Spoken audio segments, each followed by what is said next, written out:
Merci beaucoup. S'il avait dit le contraire que bienvenue, ça aurait été problématique. Merci beaucoup. Bien, nous bénissons aussi Dieu pour ce groupe de louanges et pour ces jeunes gens. Est-ce qu'on peut les remercier ensemble? Vous savez, faire la louange, c'est également un travail, un engagement. C'est pour moi une joie d'être à nouveau ici à Mont-de-Lange après de longues années, même si nous nous connaissons depuis 36 ans, Jean-Pierre et Nicole. Je suis également heureux d'accueillir chacun d'entre vous, les amis qui nous suivent sur le net. Est-ce qu'il y a des gens qui nous suivent sur le net? Ah oui. Eh bien, c'est également agréable pour nous de mettre des visages sur tous ceux qui sont en communion avec nous. Et ce que j'aimerais dire ce matin également à tous nos amis qui nous suivent sur le net, évidemment, vous pouvez nous retrouver en live et en replay, mais je plaide pour l'Église incarnée. C'est-à-dire que notre combat, en tout cas en tant qu'Église à Mulhouse, n'est pas d'avoir le plus d'internautes possible. Notre combat, eh bien, c'est de voir le royaume de Dieu avancer. Et le royaume de Dieu, ce sont aussi les églises locales. Et si vous êtes dans des églises locales, alors engagez-vous, soyez vraiment bouillants dans vos églises locales, soyez fidèles aussi dans vos églises locales. Il y a de plus en plus de gens qui sont un peu comme les papillons, ils sont partout et nulle part. Mais j'ai appris une chose, vous savez, si vous plantez un arbre et vous le déracinez chaque année pour le mettre ailleurs, il ne porte jamais de fruits. Jamais. C'est un principe que la nature nous enseigne, mais c'est un principe spirituel également. Il y a un moment donné, je suis enraciné dans un lieu, et même si tout n'est pas toujours aussi favorable que cela, ou comme je l'imagine, ou comme je le voudrais, parce que je me suis enraciné là, eh bien je m'engage. Et à vous tous qui êtes de la région et qui êtes dans des églises de la région, je vous bénis, je vous encourage, et ceux qui n'auraient pas d'église, eh bien, désormais, à partir de maintenant, vous pouvez rejoindre l'église de Mont-de-Lange. Hier, il y a eu un passage de relais. Il y a eu une succession entre mon ami Jean-Pierre, mon ami de longue date, et son épouse, et Saverio et Anne.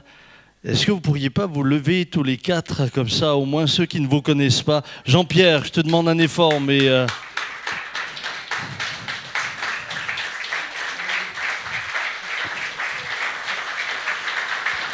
On peut les applaudir très fort.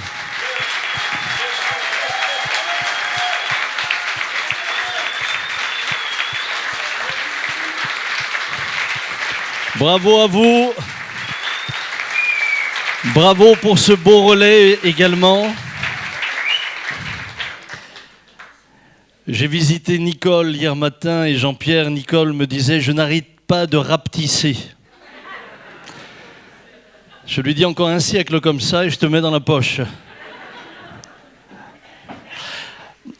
Voyez-vous, il n'y a pas d'église sans fondateur. Évidemment, le fondement de l'église, c'est Christ.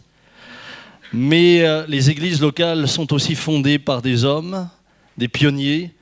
J'ai la grâce de succéder à l'un de ces pionniers-là, à Mulhouse, et puis tu succèdes à un pionnier. Il reste des pères. Et la Bible nous dit d'honorer nos pères, non pas seulement nos pères physiques, mais nos pères spirituels. Et je crois que lorsqu'on est dans cet état d'esprit, alors Dieu peut envoyer son onction et sa bénédiction. Amen. Pouvons-nous prier ensemble? Père, nous te remettons ce moment où, avec toute cette assemblée réunie, nous communions avec toi. C'est avec toi que nous communions. C'est toi que nous aimons. Ce qui nous unit, c'est ce que tu as accompli pour nous. Nous étions perdus et tu nous as sauvés. Et nous te bénissons parce que nous sommes tous héritiers d'un même héritage.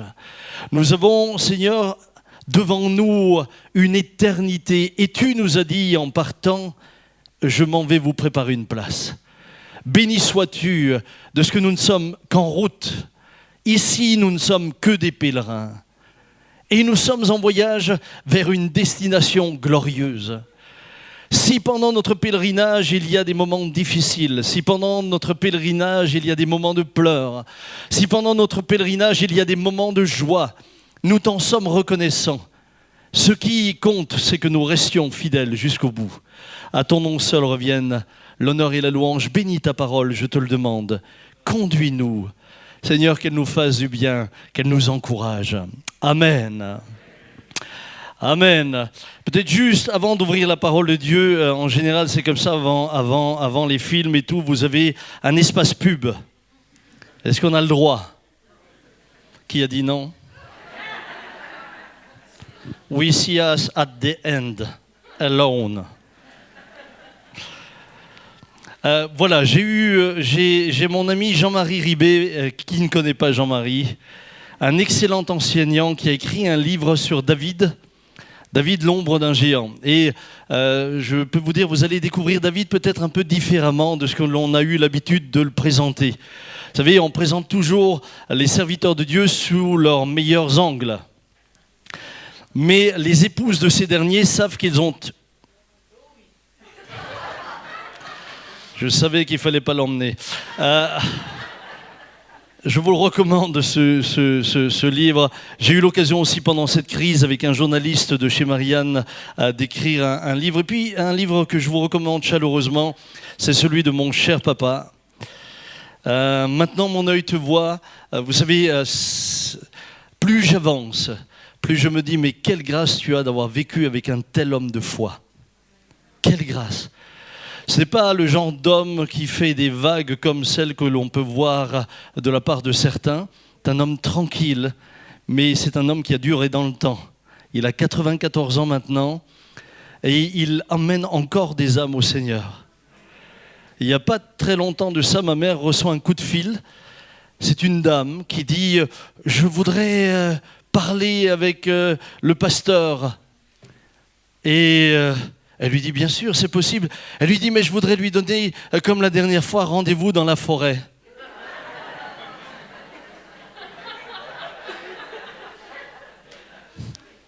Comment ça? Papa Jean donnerait des rendez-vous à des dames dans la forêt? Eh bien, Papa Jean va régulièrement se promener en forêt. Et en général, il a un banc qui est son banc. Il s'assied là. Et puis, lorsque les gens passent, il les salue et il commence à leur parler du Seigneur. Et cette dame est passée devant son banc, il lui a annoncé Jésus-Christ, elle a été touchée et puis elle est venue à l'Évangile. Et aujourd'hui, je crois même qu'elle fait partie de ceux qui ont été baptisés. Est-ce que c'est pas beau? Qu'est-ce qui vous empêche de vous asseoir sur un banc et simplement partager votre foi? J'aimerais ce matin ouvrir la parole de Dieu avec vous et j'aimerais l'ouvrir dans le Nouveau Testament, l'Évangile selon Marc. Le temps a passé, Jean-Pierre, tu vois, moi aussi maintenant, je suis obligé d'avoir du double vitrage. Un texte que nous connaissons tous, où la plupart d'entre nous, et s'il y avait quelqu'un qui devait être là pour la première fois et qui n'a jamais eu contact avec, avec la Bible, nous serons heureux de vous en offrir une, n'est-ce pas? Moi, j'aime offrir quand c'est les autres qui le donnent. Merci. Ce même jour, sur le soir, Jésus leur dit « Passons à l'autre bord ». Pardon. Marc chapitre 4, verset 35. Je pensais que vous connaissiez la référence par cœur.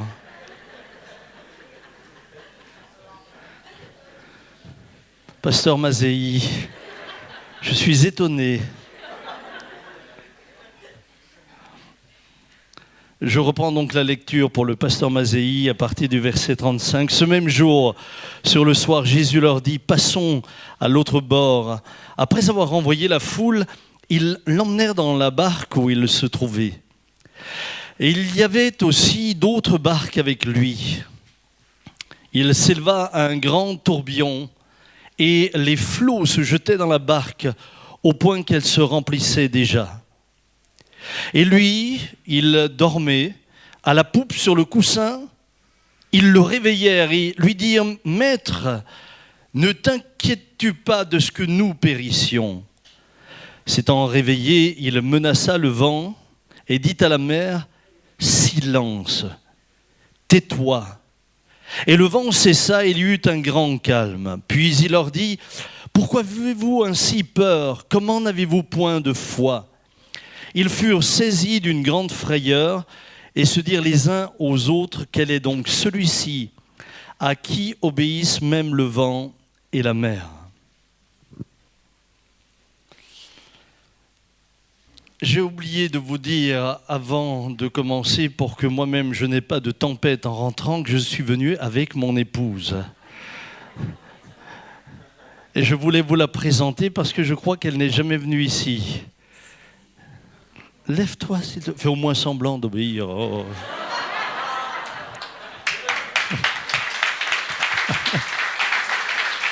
Ce matin, j'aimerais vous parler des origines spirituelles de certaines tempêtes dans nos vies.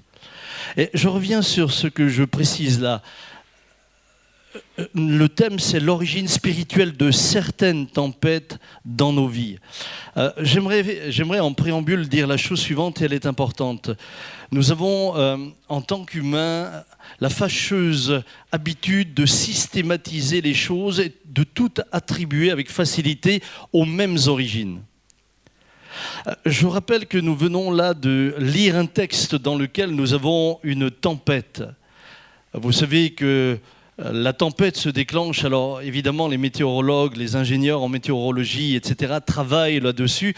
Nous savons que c'est un conflit entre deux masses d'air, une masse d'air chaude et une masse d'air froide. Je ne suis pas venu vous faire un cours de météorologie ce matin, mais il y a là un conflit et les scientifiques cherchent à creuser de plus en plus de quelle manière se forme ce genre de conflit pour prévenir les populations le plus tôt possible afin de leur permettre d'éviter la tempête ou au moins d'y échapper lorsque cette dernière arrive. Il y a un conflit et vous et moi, nous pouvons tous connaître des tempêtes dans nos vies. Plus on est âgé, plus on sait qu'il y a des tempêtes. Quand on est jeune, on a le sentiment que la vie va être un long fleuve tranquille. Eh bien, jeunes gens, je vais vous prophétiser une chose. La vie n'est pas un long fleuve tranquille. Mais si nous avons crise dans nos vies, alors, même dans les tempêtes, elles peuvent s'apaiser. Ceci dit, il est important pour moi de cadrer ce que je vais dire parce que je crains toujours que les personnes qui écoutent le message systématisent ce qu'ils entendent à tout et l'appliquent à tous leurs problèmes. Dans nos vies, nous avons des tempêtes dont l'origine, c'est nous-mêmes. Nous passons parfois des difficultés et il n'y a pas besoin de chercher très loin qui est à l'origine de la tempête, c'est simplement nous. Nous n'avons pas toujours fait ce que nous devions faire, nous avons fait de mauvais choix. Et ce que je rencontre de plus en plus dans les milieux chrétiens, c'est que on a du mal à assumer ses responsabilités face aux choix que l'on fait. On préfère tout spiritualiser et tout expliquer sur la base que finalement, ce qui m'arrive, c'est la faute des autres, premièrement, ou alors la faute des démons, deuxièmement, mais ce ne sera jamais ma responsabilité. Dieu nous a dotés d'une intelligence, Dieu nous a dotés d'une sagesse, et il faut que nous l'utilisions. Maintenant, si nous l'utilisons à mauvais escient, nous en récolterons également les conséquences. Vous savez, moi je ne peux pas en vouloir au créateur de ma voiture si elle ne fonctionne pas alors que je me borne à mettre de l'eau dans le réservoir. Ce n'est pas de sa faute. Si elle ne fonctionne pas, c'est parce que moi je dysfonctionne. Et ce que je rencontre de plus en plus, et je dois dire que ça m'inquiète, c'est cette espèce de démission face à nos responsabilités. Bien-aimés, nous avons des responsabilités, nous faisons des choix et ces choix engendrent des conséquences. Nous devons aussi être en mesure d'assumer les conséquences et de corriger le tir lorsque cela se présente comme nécessaire. Ça, c'est la première des choses que je voudrais dire en préambule. La deuxième des choses, c'est qu'il y a parfois des tempêtes comme celle que nous allons voir, dont nous ne sommes pas à l'origine. Nous sommes tous actuellement dans une tempête sanitaire et économique, finalement, ce n'est pas vous et moi qui l'avons déclenché, mais vous et moi, nous en subissons les conséquences. Lorsqu'il y a des tempêtes, il y a des effets collatéraux. Vous avez en Allemagne récemment eu un déluge qui a entraîné plus d'une centaine de personnes dans la mort. Ces gens-là ne sont pas à l'origine de ce qui est arrivé, mais ils le subissent. Et nous subissons tous parfois des tempêtes dont nous ne sommes pas à l'origine. Des enfants ont connu des moments difficiles, mais à l'origine, ce sont les parents. J'ai ma chère Dominique qui s'est retrouvée à l'âge de 5 ans en orphelinat. Elle ne l'a pas choisi. Il y avait conflit entre les parents, mésentente entre les parents, il y avait de surcroît encore de l'alcoolisme. Et le résultat des courses, c'est qu'il y a eu une tempête dans la famille dont les effets ont été collatéraux et les enfants en ont subi les conséquences. Ça, c'est un deuxième stade. Et le troisième stade, et c'est sur celui-là que je voudrais m'arrêter aujourd'hui, c'est qu'il y a des tempêtes qui ont comme origine des conséquences, des raisons spirituelles. Le monde spirituel est une réalité. Ce n'est pas parce que vous ne le voyez pas qu'il n'existe pas. Ce n'est pas parce que, malheureusement, la personne handicapée et aveugle décrète que les montagnes n'existent pas parce qu'elle n'en a jamais vu, que les montagnes n'existent pas. Il n'y a pas uniquement que ce que nous voyons et ce que notre raison peut assimiler qui existe. Le monde spirituel est au milieu de nous. C'est une réalité. Et plus nous avançons, plus nous le découvrons. Ce qui m'impressionne, moi, ces temps derniers, c'est de voir le nombre de scientifiques qui eux-mêmes commencent sur la base, non pas d'équilibration ou sur la base d'inspiration pseudo-spirituelle, sur la base de travaux scientifiques purs qui commencent à dire il y a la présence de quelque chose de plus grand et de différent. Le monde spirituel est une réalité au milieu de laquelle nous nous trouvons. C'est pourquoi, au travers de cette tempête ce matin, je voudrais vraiment m'arrêter là-dessus. Mais encore une fois, ce que je vais dire correspond à certaines situations, mais n'explique pas toutes les situations. Je le rappelle, de manière à ce que vous ne me systématisez pas ou vous ne m'appliquez pas à tous les problèmes que vous pouvez avoir, une origine spirituelle. Il y a d'abord des origines spirituelles qui sont celles que Dieu permet. Jonas est responsable de sa tempête. Jonas est responsable de sa tempête.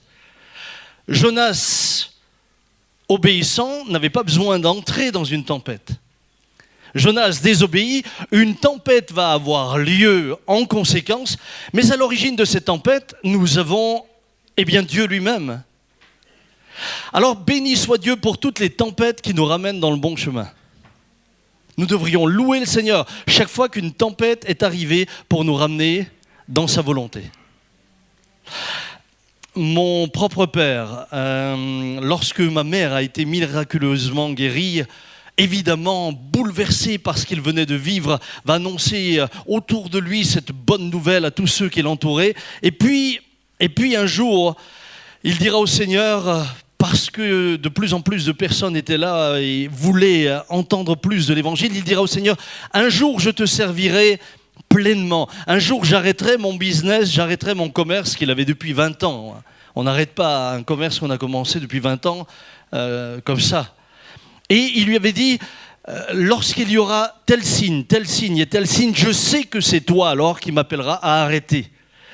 Et 3 ans plus tard, les signes qu'il avait demandés à Dieu se sont produits exactement comme il les avait demandés, hormis que lui n'a pas été capable de mettre en œuvre ce qu'il avait promis.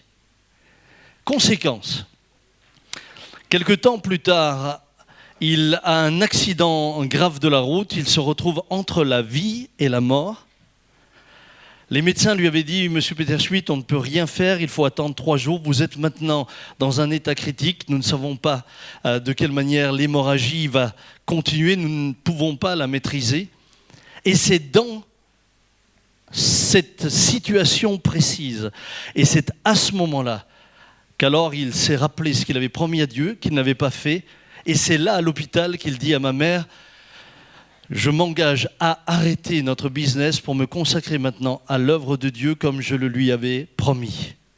Dieu a permis qu'il en sorte et qu'il le serve jusqu'à ce jour. Cette tempête, il aurait pu l'éviter. Mais elle a quand même comme origine Dieu lui-même. Parce que Dieu nous ramène dans sa volonté. Et vous ne devriez pas vous plaindre lorsque Dieu vous ramène dans sa volonté. Mon père m'a corrigé souvent. Qu'est-ce que sont ces petits commentaires du premier rang ? Pas assez. Il m'a corrigé et parfois il me corrigeait avec amour. Il me disait même en me prenant sur le genou et me mettant comme ça. Il me disait, tu vois, ça me fait mal au cœur. Et moi je me disais, mais pourquoi te faire du mal ? Il suffit d'arrêter. Mais en me corrigeant, il m'a gardé. Et il y a des tempêtes dans lesquelles Dieu est à l'origine pour nous ramener dans le droit chemin. Mais là n'est pas mon propos ce matin. Mon propos ce matin, c'est ces tempêtes d'origine spirituelle et démoniaque. Il y a dans ce récit que nous avons lu ensemble, eh bien, quelques indications extrêmement intéressantes. Dans Matthieu, par exemple, il nous est dit au chapitre 8, verset 24, que soudain, une si grande tempête s'éleva sur le lac que les vagues recouvraient la barque. Soudain, une tempête, même si on ne sait pas toujours la prévenir, mais quand elle est aussi soudaine que cela, elle est surprenante. Vous savez que dans ce cadre-là, on pourrait presque se dire, mais cette tempête est surnaturelle. Elle dépasse l'ordre naturel des choses. Ils ne l'ont pas vue arriver. Ils n'ont rien vu. Ma première remarque et ma première réflexion à ce sujet-là, également pour nous aider, nous qui sommes enfants de Dieu, c'est que les disciples ont finalement obéi pleinement à ce que Christ leur avait demandé.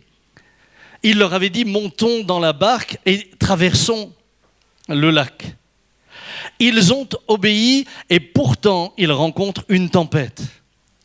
Mes amis, il y a une forme de théologie qui s'est développée dans laquelle on laisse sous-entendre que si tu es parfaitement obéissant, il ne se passe jamais de tempête dans ta vie. Et moi, j'aimerais vous dire qu'au contraire, peut-être plus vous êtes obéissant, plus vous allez avoir de la résistance.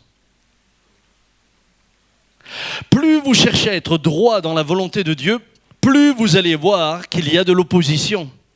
Plus vous voulez avancer en vous soumettant à ce qu'il dit, plus vous allez être confronté à des événements qui parfois vous dépassent. Il ne s'agit pas seulement d'être obéissant à Dieu pour mener une vie paisible ou prospère. Nous voulons obéir à Dieu parce qu'il est Dieu. Un point, c'est tout. Et lorsque vous obéissez pleinement au Seigneur, oui, vous pouvez rencontrer des tempêtes et vous allez comprendre pourquoi. Dans ce texte, nous avons les disciples qui soudain sont dépassés par les événements. La Bible dit que l'eau remplit la barque et ils se sentaient en danger de mort. Pour des hommes du métier, ça devait être rare. Mais rare que cela arrive aussi rapidement. Premier réflexe, que font-ils après avoir tout essayé ? Croyez-moi qu'ils n'ont pas tout de suite réveillé Jésus. Je suis sûr qu'en professionnels qu'ils étaient, ils ont cherché à baisser les voiles, à écoper, en d'autres mots, à faire tout ce qui était dans leurs moyens.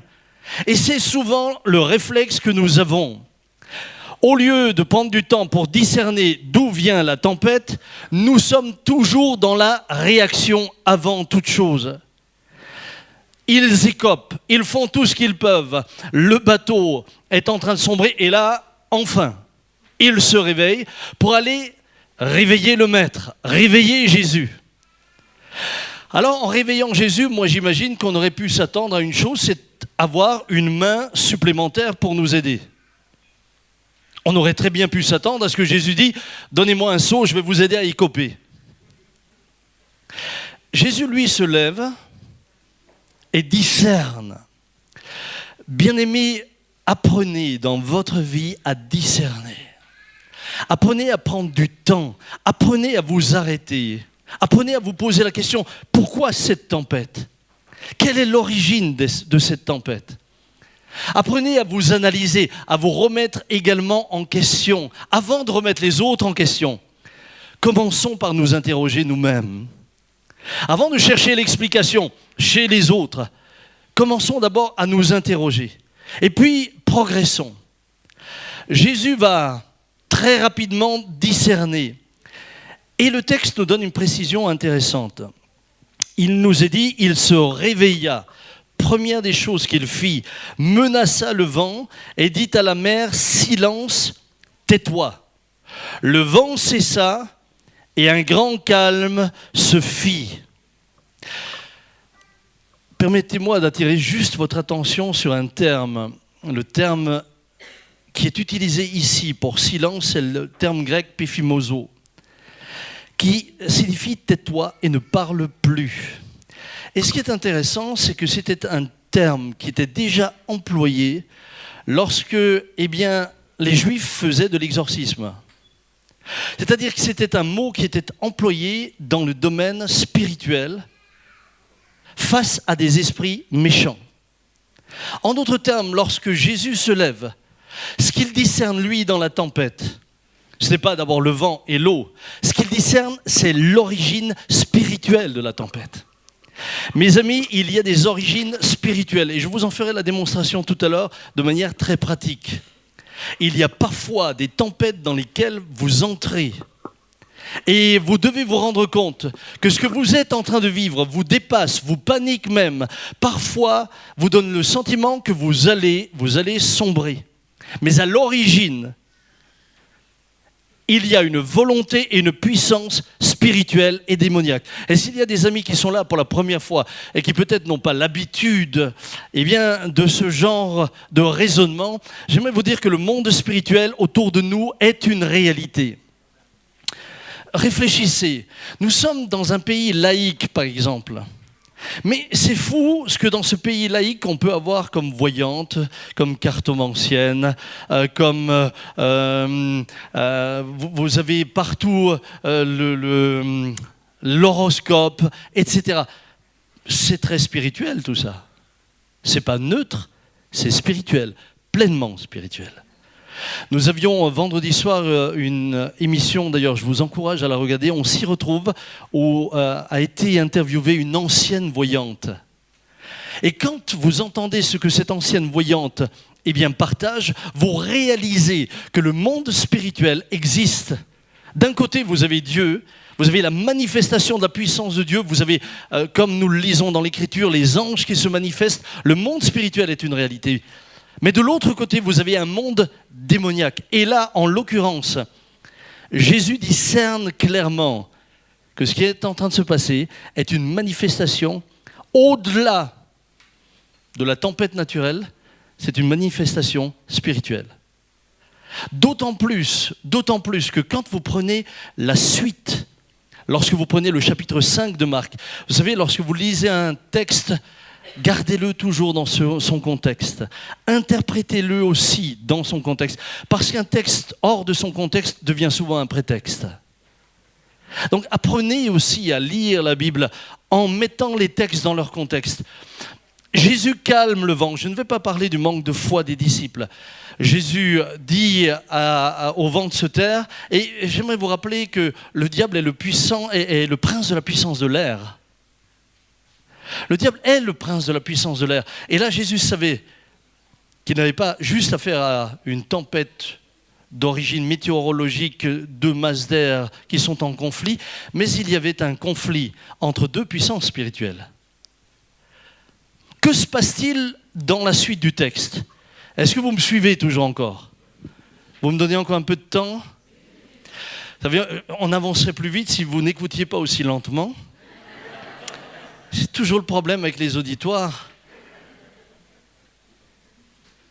Si vous écoutez rapidement, on va avancer beaucoup plus vite. Dis à ton voisin, écoute plus vite. Marc, chapitre 5, verset 1. Merci Dominique de ne pas faire de bruit, ça me perturbe. Marc, chapitre 5, verset 1. Ils arrivèrent sur l'autre rive de la mer dans le pays des Géraséniens.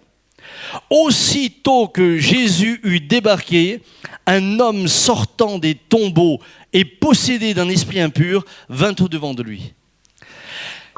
Qui est la première personne qui l'attend sur le rivage? Un homme possédé. Premier accueil. Sur le territoire des Gadaréniens, un homme possédé. Et possédé, la Bible nous dit, lorsque Jésus demande le nom, il lui dit « Légion ». C'est d'ailleurs un des seuls endroits où Jésus demande le nom à un démon. Vous savez, très souvent, dans les milieux évangéliques et pentecôtistes et autres, on prie pour la délivrance et là, on interroge les démons, comment ils s'appellent, etc. Et j'ai vu parfois tout et n'importe quoi, sincèrement. Je me souviendrai toujours de ces frères qui priaient pour une personne qui avait un problème spirituel. Alors, ils avaient usé tous les noms qu'ils connaissaient et rien ne se passait. Et cette personne faisait toujours comme ça. Alors au bout d'un moment, le frère fatigué a dit « Maintenant, au nom de Jésus, esprit de zigzag, tu vas sortir de ce corps. » Je vais juste vous dire que les esprits de zigzag n'existent pas. Mais c'est souvent à court d'imagination que nous ne savons plus quoi invoquer. C'est une des seules fois où Jésus demande le nom. Et là, il est dit que le démon lui dit qu'il s'appelle Légion. Une légion, c'était 6000 hommes chez les Romains. Ça fait du monde. Ce monsieur voyageait en groupe. Mais il va plus loin. Lorsque le démon lui parle, il lui dit « Quel est ton nom ? Légion est mon nom. » Lui répondit-il, car nous sommes plusieurs. Verset 10. Et il le supplie instamment de ne pas les envoyer hors du pays. Or, il y avait là, près de la montagne, un grand troupeau de pourceaux en train de paître, et les démons supplièrent Jésus en disant « Envoie-nous dans ces pourceaux afin que nous entrions en eux. » La suite, vous la connaissez. Le troupeau se précipita dans la mer, et évidemment, ceux qui les surveillaient allèrent donner l'information aussitôt à ceux qui leur avaient demandé de surveiller leur troupeau. Deux choses. Vous êtes là, en face d'une réalité que chacun d'entre nous pouvons rencontrer, soit individuellement, soit en tant qu'Église. Lorsque vous êtes dans le cadre de la volonté de Dieu, que vous accomplissez ce qu'il vous dit en étant fidèle, vous allez entrer en confrontation. Il y a là une réelle confrontation de puissance. Il y a là une réelle confrontation spirituelle qui se traduit dans le monde naturel. On n'est pas dans de l'abstrait. Les manifestations spirituelles ne se limitent pas au spirituel, elles se concrétisent dans le concret, dans le quotidien. Ne pensez pas que le domaine spirituel n'est qu'un domaine invisible. Le domaine spirituel a toujours une finalité dans le monde naturel et il se manifeste ainsi. Et il se manifeste de cette manière-là. Les démons lui disent ne nous chasse pas d'ici. Et regardez ce qu'il précise. Il les suppliait instamment de ne pas les envoyer hors du pays. En d'autres termes, dans cet endroit-là, ils se sentent bien. Nous savons que la région de Gadara était sous la gouvernance romaine. Ce n'était pas une région sous gouvernance juive. On y élevait des porcs. Vous savez que c'est quand même pas la spécialité de la nation juive d'élever des cochons. Mais il y avait là, au-delà des porcs, il y avait là toute une impureté qui était présente. Si vous approfondissez un peu l'histoire des Romains, si vous regardez leurs habitudes morales, mais aussi tous les dieux qu'ils avaient, vous vous rendez compte, autant que les Romains que les Grecs, qu'il y avait là une impureté extrêmement importante, d'où la présence des esprits méchants. Et j'aimerais dire ce matin quelque chose, j'ai le sentiment que notre société est en train de dériver vers ça. Notre société est en train de dériver vers cela. J'étais hier présent ici avec tous ceux qui étaient là. Nous avions un ancien sénateur, je crois, et un maire. Et je leur ai dit, écoutez, il me semble que nous commençons quand même à avoir de sérieux problèmes puisqu'on nous appelle tous à la tolérance. Et je plaide pour la tolérance. Mais j'ai le sentiment qu'on demande plus de tolérance aux uns qu'aux autres. Et voyez-vous, lorsqu'aujourd'hui le petit Robert, par exemple, commence à parler d'un pronom neutre, yel. Yel. On n'est plus dans la neutralité. On n'est même plus dans le respect.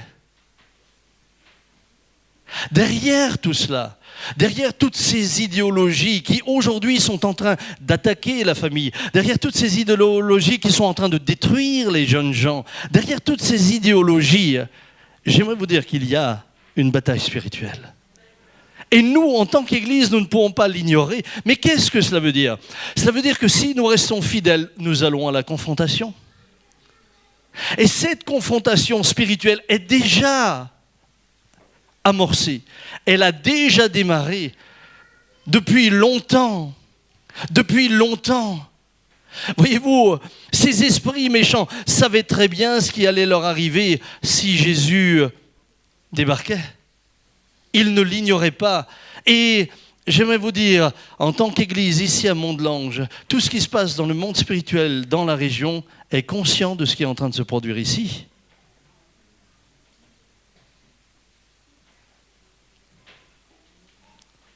Nous avons, en tant qu'Église à Mulhouse, vécu des moments de tempête absolument incroyables auxquels jamais j'aurais pu imaginer que c'était possible.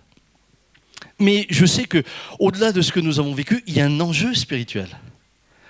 Il y a celui qui est installé. Il y a celui qui ne veut pas quitter. Et encore une fois, je ramène cela non pas seulement à l'échelle d'un pays, non pas seulement à l'échelle d'une région, mais à notre échelle personnelle.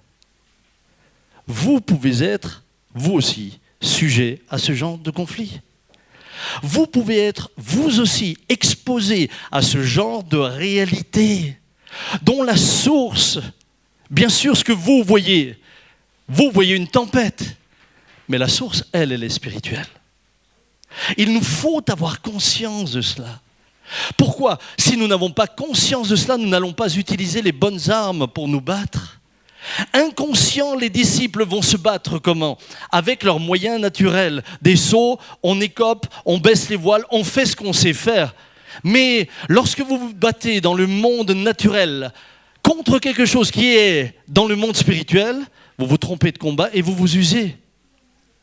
Maintenant, vous savez, comme je l'ai dit tout à l'heure, certains ont tendance à tout vouloir finalement simplifier jusqu'au stade où tout n'est plus que spirituel. Et j'ai vu par exemple des gens me dire « Pasteur, j'ai le démon des caries ». Je dis « Mais tu sais que moi je peux te faire exorciser ». Il me dit « Ah oui, tu peux le faire ». Je dis « Oui, va voir le dentiste ». Un jour, j'arrive chez une dame, elle m'a fait venir pour ça. Elle me dit, pasteur, j'ai un esprit méchant qui me coupe l'eau. Moi, c'est la première fois que j'avais affaire à un démon plombier. Alors, je rentre chez elle. Et puis, il faisait froid, mais froid chez elle. Il y avait juste la petite cuisine où elle se tenait qu'elle chauffait. Et quand j'étais là, j'ai dit, sœur, moi je sais comment on va chasser cet esprit. Elle dit, ah oui frère, comment ? Je lui dis, chauffez dans toute la maison, il va fondre dans les conduites et vous aurez de l'eau. Ah oui, les conduites étaient gelées. Vous voyez, c'est là le problème que nous avons souvent. C'est finalement cette manière de systématiser toutes choses et de vouloir les simplifier au stade où nous ne réfléchissons plus. Et je vois alors des croyants dans des combats spirituels. Ils sont toute la journée. Certains me disent, frère, tous les matins, je revais l'arme du croyant. Ah, qui t'a dit de l'enlever le soir ? Et puis on rentre dans une théologie, mais tellement étrange. Les choses sont beaucoup plus simples que ça. Mais il ne faut pas les simplifier au stade où nous ne réfléchissons plus. Jésus va là prendre une position et va s'opposer à un esprit méchant. Il y a une confrontation spirituelle dans le monde spirituel. Et elle n'a pas commencé aujourd'hui. Regardez dans le livre de l'Apocalypse, chapitre 12, verset 7. C'est jusqu'à quelle heure, Saverio? Ah, t'as pas de montre? Oui, très bien. Il y eut une guerre dans le ciel. Michel et ses anges combattirent le dragon. Le dragon combattit lui et ses anges, mais il ne fut pas le plus fort, et il ne se trouva plus de place pour eux dans le ciel. Il fut précipité, le grand dragon, le serpent ancien, appelé le diable et Satan, celui qui séduit toute la terre habitée. Il fut précipité sur la terre, et ses anges furent précipités avec lui. Si aujourd'hui nous avons cette réalité spirituelle, c'est parce qu'il a été précipité. Mais j'ai une bonne nouvelle pour vous, il a aussi été vaincu. Il n'a pas seulement été vaincu lorsqu'il a été jeté hors du ciel, il a été vaincu ici, lorsque le Christ est mort pour nous à la croix. Et cette victoire, c'est ma victoire, mais c'est aussi votre victoire. Alors, sans aller beaucoup plus loin, puisqu'il y aurait beaucoup de choses à dire, mais Paul dit, nous n'avons pas à lutter contre des êtres humains, mais contre les puissances spirituelles mauvaises du monde céleste, les autorités, les pouvoirs et les maîtres de ce monde obscur. Bien-aimés, voilà où se trouve, lorsque vous voulez être une église qui annonce l'évangile, voilà où va se trouver votre principal adversaire. Vous pouvez être une église tranquille. Il suffit de ne pas annoncer l'évangile. Il suffit de rester tranquille. Il suffit de commencer à former un club de croyants pieux, qui sont heureux de se retrouver tous les dimanches sans avoir de soucis de ce qui se passe à l'extérieur. Mais si vous commencez à bouger, il va se réveiller. Et il se réveille dans votre vie individuelle.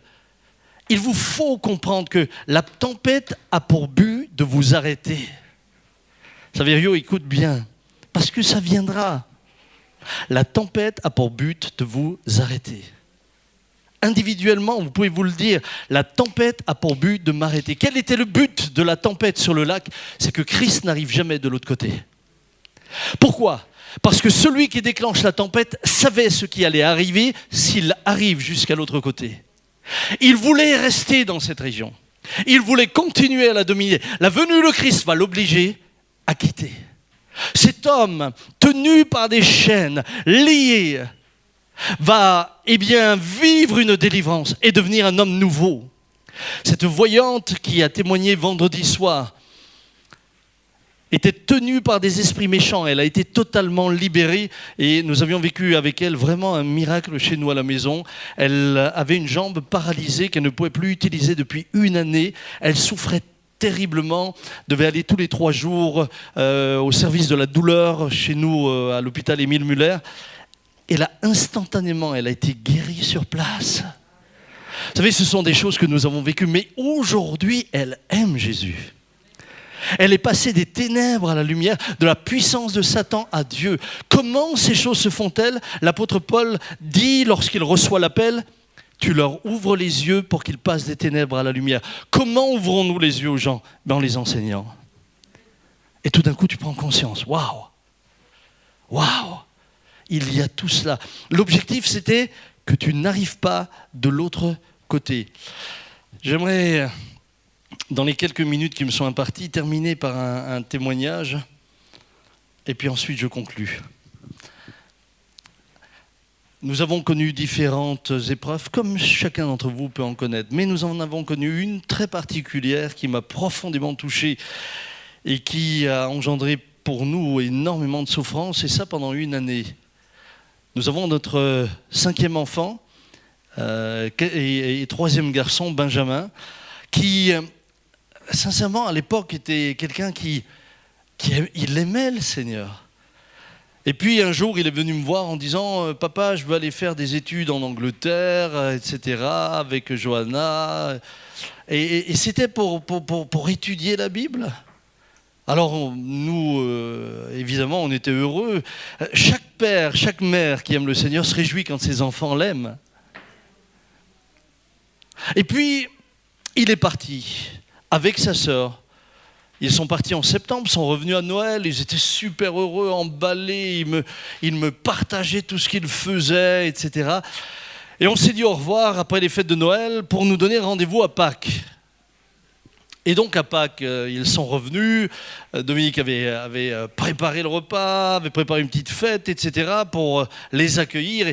Et j'arrive à l'aéroport pour récupérer donc Johanna et Benjamin. Et quand j'arrive à l'aéroport, je vois Johanna fatiguée sortir de l'aéroport. Je lui dis, mais vous avez encore fêté hier soir pour être fatiguée comme ça? Elle me dit, non, non. Elle me dit, papa, tu comprendras. Et puis sort Benjamin et je ne reconnais plus mon fils. Lorsque je vous dis je ne le reconnais plus, ce n'était plus le même fils. Sombre, un regard désespéré. Je ne pouvais même pas lui adresser correctement la parole, il ne me répondait pas. Et puis petit à petit, notre propre vie a commencé à devenir extrêmement compliquée puisque Benjamin a commencé à avoir des hallucinations visuelles. Il voyait des personnages que nous ne pouvions pas voir. Il leur parlait, il leur avait donné des prénoms. Il était avec nous à table et il parlait à ces personnages que nous ne pouvions pas voir. On était dans un monde totalement étrange pour nous. Et puis il commencera à avoir des hallucinations auditives, mais aussi olfactives. Je ne savais même pas que ça pouvait avoir lieu. C'est-à-dire que, suivant ce qu'il vivait et ce qu'il voyait, il avait le goût dans la bouche. Et nous avons vu notre fils sombrer. Je ne vais pas rentrer dans les détails, ce serait trop long, mais nous l'avons vu sombrer. Alors vous savez, au début, moi j'ai évidemment, comme pasteur, j'ai prié avec lui, mais même si je n'avais pas été pasteur, hein, tu n'as pas besoin d'être pasteur pour prier avec tes enfants. Dis à ton voisin, tu n'as pas besoin d'être pasteur pour prier avec tes enfants. Et tu n'as pas besoin d'être pasteur pour prier tout court. Mais oui. J'ai prié avec lui et j'ai commencé à prendre autorité parce que là aussi, nous avons un problème, frères et sœurs. Toutes les maladies psychiques, pour nous, sont automatiquement d'origine spirituelle. Mais vous savez que vous avez des maladies psychiques d'origine psychique. Et j'ai vu beaucoup de personnes vouloir chasser des démons à Benjamin. Et il en souffrait de plus en plus. Et il disait, mais papa, je sais que je n'ai pas de démons, je suis malade. Et c'est allé de mal en pis. Lorsque je vous dis de mal en pis, j'étais un soir à Grenoble et Dominique, il devenait tellement violent, les voix lui disaient de nous tuer. Dans une nuit, il a tué un de nos animaux. C'était devenu une atmosphère lourde, mais également, à quelque part, elle était traumatisante parce qu'on ne savait jamais ce qui pouvait se passer. Suivant les regards qu'il avait à table, j'enlevais les couteaux qui étaient à table. Il a fait des tentatives de suicide et puis, dans un accès de violence, Dominique a dû l'hospitaliser. Il est arrivé en psychiatrie. Et là, vous savez, vous avez tant de choses dans votre tête. Vous dites, mais Seigneur, je prêche l'évangile. Seigneur, je chasse des démons. Et pourquoi ça m'arrive? Et vous avez presque, je vais être très honnête avec vous, vous avez presque honte que cela vous arrive. Parce que vous vous dites, mais que vont penser les gens? Ils vont se dire, ah, le pasteur sûrement qu'il a fait quelque chose de mal pour que ça lui arrive. Et puis, malheureusement, Benjamin n'a pas été de mieux en mieux, mais toujours plus mal. Au stade où il avait des traitements qu'on administre à un cheval, on lui donnait 13 médicaments par jour, dont 6 Valium par jour, pour ceux qui savent ce que fait l'effet d'un Valium. Et malgré ça, restait une forme de violence en lui et d'agitation. Et au début, les psychiatres nous parlaient de délire, nous parlaient d'attaque de panique. Et puis ensuite, avec le temps qui se prolongera, une fois passés les 3 mois, 4 mois, 5 mois, 6 mois, ils ont commencé de plus en plus régulièrement à prendre le terme de schizophrénie. Et je ne sais pas si vous imaginez ce que ça peut vouloir dire, parce que je me disais, mais on va vivre avec la peur au ventre constamment. En plus de ça, il était fiancé à une jeune fille, puisqu'il avait 19 ans au moment où ça lui est arrivé. Et j'ai pris cette jeune fille à part, je lui ai dit, Sylvia, tu vois, notre fils est malade. C'est pas parce que tu es fiancé à lui que tu dois rester. Moi, en tant que père, Je te dis, Sylvia, quitte-le, tu pourras jamais vivre avec un homme malade comme ça. Jamais. Je lui ai dit, Sylvia, c'est moi, son papa, qui te libère. Je te libère. Tu n'auras jamais à culpabiliser. Jamais personne ne pourra te dire, oui, mais tu as abandonné un gars qui était malade. Jamais. Et là, je m'en souviendrai toujours, avec des larmes dans les yeux, elle me dit, mais je l'aime. Mais je l'aime. Et puis, le temps a passé, je ne rentre pas dans les détails, si ce n'est qu'un jour, un serviteur de Dieu arrive chez mon beau-frère qui habite à côté de chez moi. Il sort de la voiture, il vient d'Israël, il ne sait absolument rien de ce que nous vivons.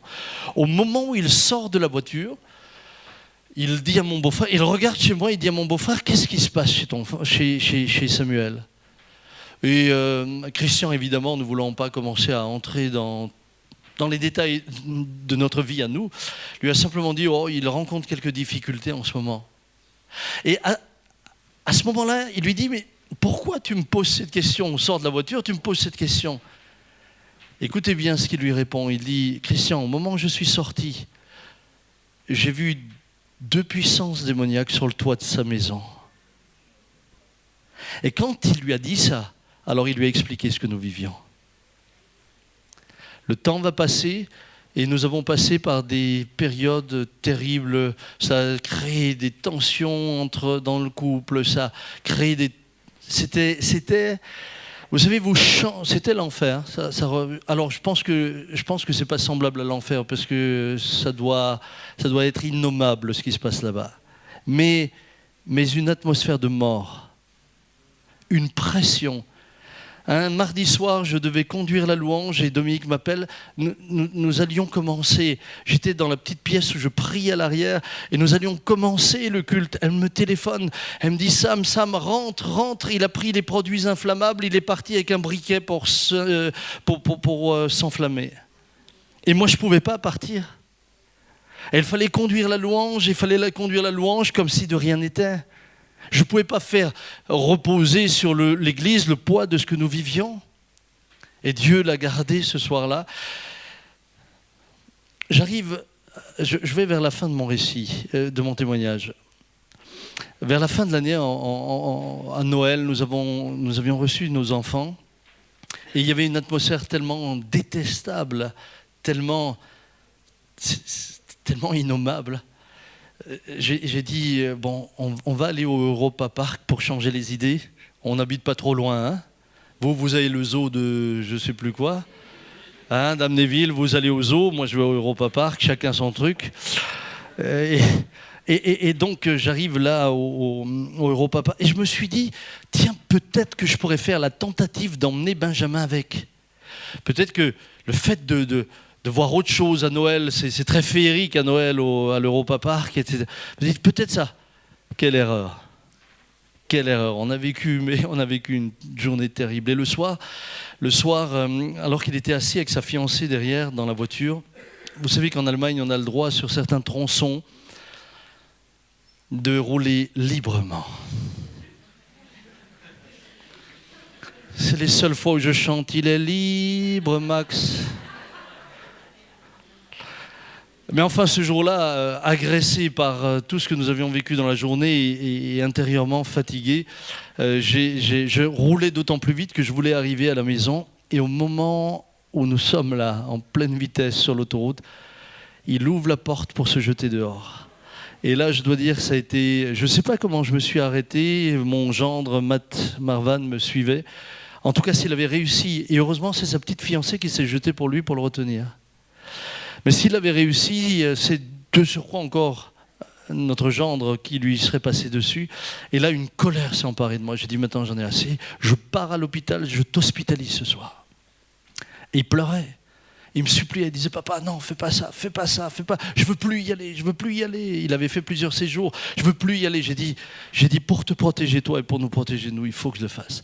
J'arrive à l'hôpital, 3h du matin, le psychiatre arrive, il voit son état, il dit, monsieur Peter Schmidt, moi, je ne peux pas le forcer, mais si vous signez, moi, je le prends. Et puis, j'ai signé.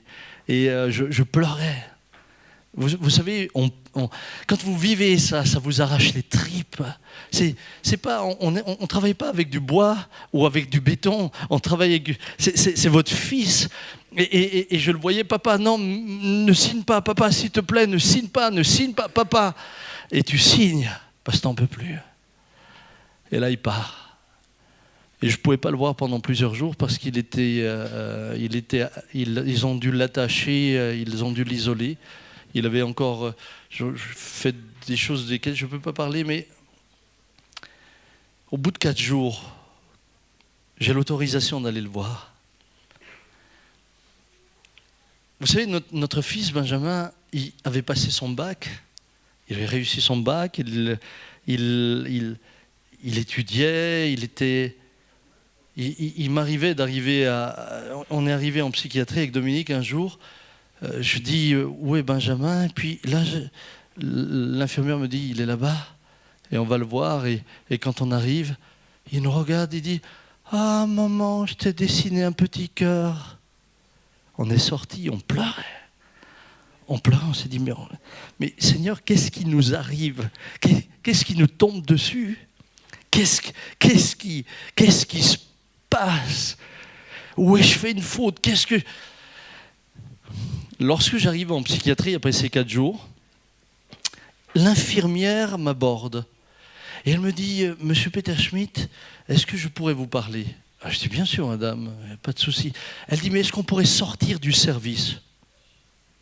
Je me suis dit, tiens, c'est étrange. Alors, c'est vrai qu'il était dans un service où on a mis des personnes assez dangereuses, donc avec des sas d'isolement et tout. Alors, j'ai dit peut-être qu'elle... Ok, je dis, pas de souci, je sors avec vous. Alors, on sort du service.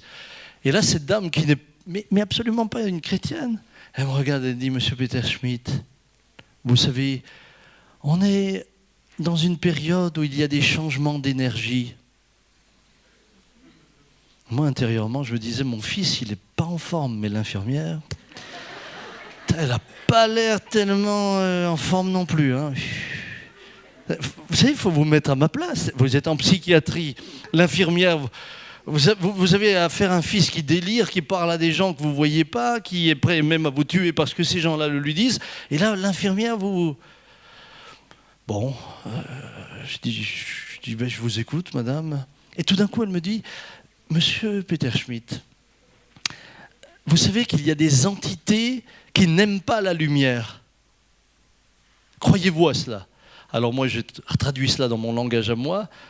Les ténèbres qui n'aiment pas la lumière. Je dis oui, madame, je crois en cela.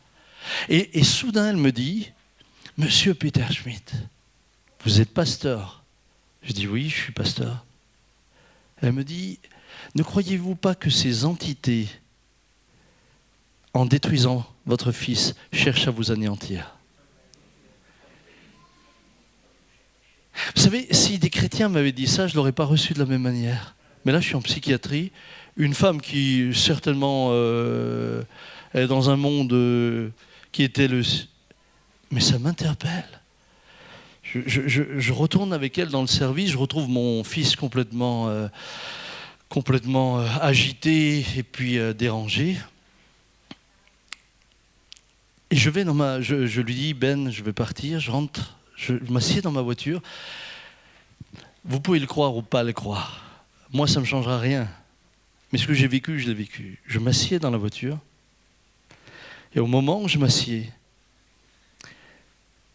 c'est comme si j'entendais un ordre qui est donné. Mais pas un ordre qui m'est donné. J'entends simplement avec une autorité, une force. Je n'avais jamais entendu cela comme ça avant. Satan, c'est terminé. Tu ne les touches plus. Mais sur le moment, c'est moi qui me suis remis. Je me suis dit, ça y est. Ça y est. Ça y est, toi aussi, tu as franchi le Rubicon. Vous savez, il faut vous mettre dans l'atmosphère. Et je me disais, non, mais ça, c'est toi c'est toi qui commences à te parler à toi-même. Je rentre à la maison, je suis pas bien. Je croise mon père, je lui parle de l'infirmière, il dit, c'est bizarre, hein? Je dis, à qui le dis-tu? Je vais me coucher. le lendemain matin, 8 heures le matin, le téléphone sonne. Je prends le téléphone, je dis « Oui, papa, c'est Ben, je suis guéri, tu peux me chercher. » Je me suis dit « Oui, on va. » Alors je lui ai pas dit « Écoute Ben, j'y crois pas. » Je lui ai dit « C'est bien Benjamin, je vais venir voir cet après-midi. » Je me suis dit pour une fois, j'étais comme Thomas. Je voulais voir avant de croire. Et j'arrive à l'hôpital, et quand je rentre dans sa chambre, dites-vous que le jour d'avant, je quitte quelqu'un qui est perturbé. Je rentre dans sa chambre et je retrouve mon fils d'une année avant, dans tout son sens, me parlant normalement, ayant une attitude totalement normale. Et là, je sors de là, je dis, Seigneur, qu'est-ce qui... J'avais le sentiment qu'on est passé du tunnel directement dans la lumière. Les psychiatres me disent, on va le garder en observation encore quelques jours. Ils l'ont gardé 5-6 jours en observation. Au bout de 5-6 jours, ils me convoquent en disant, Monsieur Peter Schmidt, vous pouvez ramener votre fils. Pour nous, il n'y a plus de raison de le garder. Et là, je lui dis au docteur, good job. Il me regarde comme ça, il dit, il est sorti de l'hôpital, plus un seul médicament. À partir du moment où j'ai entendu, tu ne le touches plus, c'était terminé. C'était terminé. Aujourd'hui, c'est lui qui prêche l'évangile. Et quand je suis parfois avec lui, je me dis, je sais maintenant pourquoi le diable a voulu me le tuer. Mes amis, la tempête, vous allez en avoir. Elle va se présenter sous différentes formes. Mais n'ayez pas peur. Christ dit, j'ai vaincu le monde. Et je vous laisse avec cela en conclusion. Il nous est dit ce que Jésus fit face aux démons. Il prit autorité. Mais j'aimerais vous dire que cette autorité, nous l'avons reçue. Voici les signes qui accompagneront ceux qui auront cru. Vous l'avez reçue individuellement. L'autorité n'exige pas de votre part que vous hurliez ou que vous fassiez quoi que ce soit. L'autorité, c'est quelque chose que l'on reçoit spirituellement et que l'on exerce ensuite. Cela a duré quasiment une année, mais nous avons vu le Seigneur nous délivrer. Nous avons vu le Seigneur transformer Benjamin. Nous avons vu le Seigneur faire, suite à cela, des miracles dans sa vie. Il était en route vers sa destinée, mais la tempête s'est déclenchée. Vous êtes en route. Elle se déclenchera peut-être individuellement, peut-être collectivement en tant qu'Église, mais n'ayez pas peur, il a vaincu le monde. Vous qui étiez morts par vos offenses et par l'incirconcision de votre chair, dit Christ, il vous a rendus avec lui à la vie, en nous faisant grâce pour toutes nos offenses. Il a effacé l'acte rédigé contre nous et dont les dispositions nous étaient contraires. Il l'a supprimé en le clouant à la croix. Il a dépouillé les principautés et les pouvoirs et les a publiquement livrés en spectacle, en triomphant d'eux par la croix. Ça, c'est votre héritage. Ça, c'est votre héritage. Ça, c'est mon héritage. Et Satan, peu importe la tempête que tu déclencheras, celui à qui nous appartenons est plus que vainqueur. Est plus que vainqueur. Et cette région sera sauvée. Et nous voulons croire que Mont-de-l'Ange sera encore impacté. Jean-Pierre, tu as commencé, tu as connu des batailles. D'autres continuent maintenant. Mais le résultat, c'est qu'un jour, là-haut, tu verras des hommes et des femmes qui viendront en te disant, Jean-Pierre, parce que vous avez persévéré dans l'obscurité et dans l'adversité, nous avons entendu parler de l'Évangile. N'arrêtez jamais. N'ayez pas peur. Croyez. Levons-nous ensemble.